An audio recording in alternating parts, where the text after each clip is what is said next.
When we think about the most complex thing in the universe, we might think of a galaxy or a supercomputer. But what if it's actually you? Let's dive into the incredible story of how every single one of us is built, starting from just two tiny cells and becoming this cooperative society of trillions. All right, our story has to start at the very beginning, right down at the microscopic level. We're going to see how this massive construction project gets off the ground with its most fundamental building blocks. And here it is. This is the origin story for every single one of us. A single sperm cell meets a single egg cell. That's it. This one fertilized cell, called a zygote, is the starting point from which all the mind-boggling complexity of a human being is going to emerge. Now, from that one initial cell, your body eventually creates somewhere around 200 different specialized types of cells.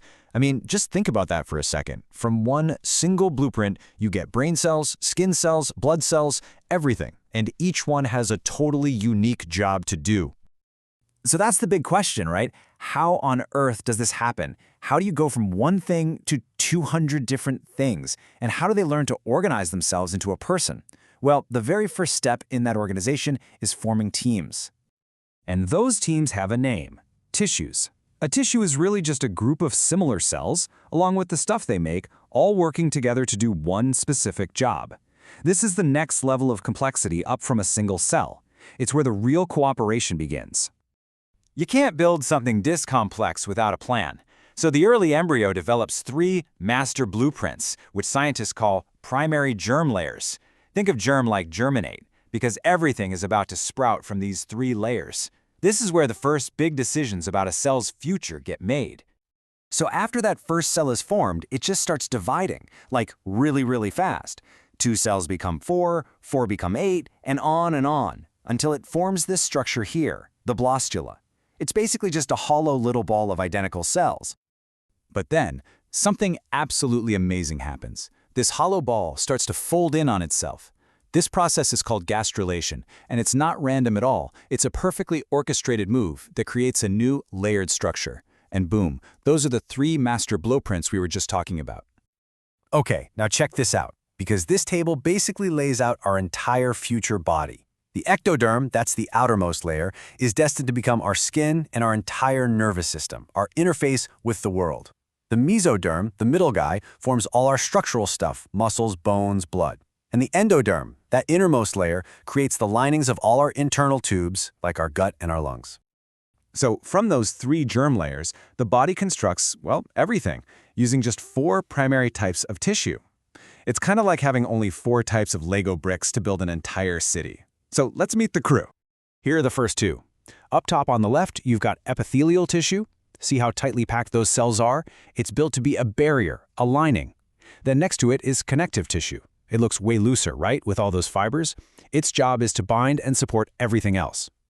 And down below, we've got muscle tissue. You can see that long, fibrous structure. It's perfect for contracting and creating movement. And finally, nervous tissue. That cell that looks kind of like a star, that's a neuron, and it's designed for lightning-fast communication. So, just to lock it in, epithelial tissue covers, connective tissue supports, muscle tissue moves, and nervous tissue communicates. That's it. Every single part of your body is made from some combination of these 4 fundamental players. Okay, let's zoom in a little bit, starting with the tissues that make up our surfaces and our internal scaffolding. These 2 are actually the most widespread and diverse of the 4 types. So one of the key things about epithelial tissue is how it's layered. If it's only 1 cell layer thick, we call it simple. This is perfect for places where stuff needs to get through, like the air sacs in our lungs. But if it has multiple layers, it's stratified. Think strategy. It's built for protection, like our skin. And this picture shows exactly how it works as such a great barrier. The cells are literally locked together by these things called tight junctions. You can seriously think of it like a molecular Ziploc seal. It closes the space between cells to make sure the body has total control over what gets in and what stays out. Now, because epithelial tissue is on the front lines, it takes a constant beating. And to deal with that, it is incredibly regenerative. Get this. Your body sheds and replaces almost 5 billion skin cells every single day. That is just wild. Okay, let's switch gears to connective tissue. The best way to get your head around its structure is with this fantastic analogy. Just imagine the cells are like marbles. The protein fibers, things like collagen, are like little bits of string. And all of that is floating around in this gel-like ground substance, which is kind of like honey. And here's what that actually looks like in real life. You can totally see it, right? The dark little dots are the cells, the marbles. The thick pink lines are collagen fibers, the string. And it's all sitting in that lighter background, the honey. It's the ratio of these different parts that gives connective tissues like bone or blood or cartilage their completely unique properties. All right, let's move on to the action heroes of the body, the tissues that are responsible for every single move we make and every thought we have. So, we have 3 types of muscle, and each one is a total specialist. Skeletal muscle, that's the one you control, the one you use to lift stuff or walk around. Cardiac muscle is the powerhouse in your heart, just working away on its own 24/7. And smooth muscle is the silent, automatic worker inside your organs, doing things like pushing food through your gut.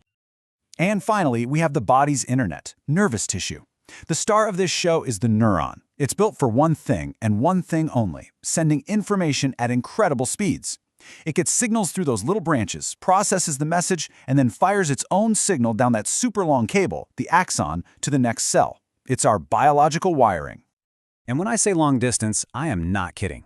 The longest neurons in your body are single cells that can run from the base of your spine all the way down to your big toe. That's over 1.5 meters in some people. It's just an incredible piece of biological engineering. So, the real takeaway here is that none of these tissues work alone. They are all woven together, creating organs and entire systems. It's this beautiful, complex, microscopic society where every single cell type knows its job and plays its part.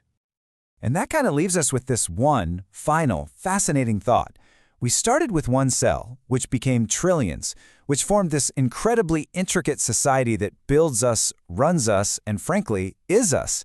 So when you think the word I, who or what is actually in charge?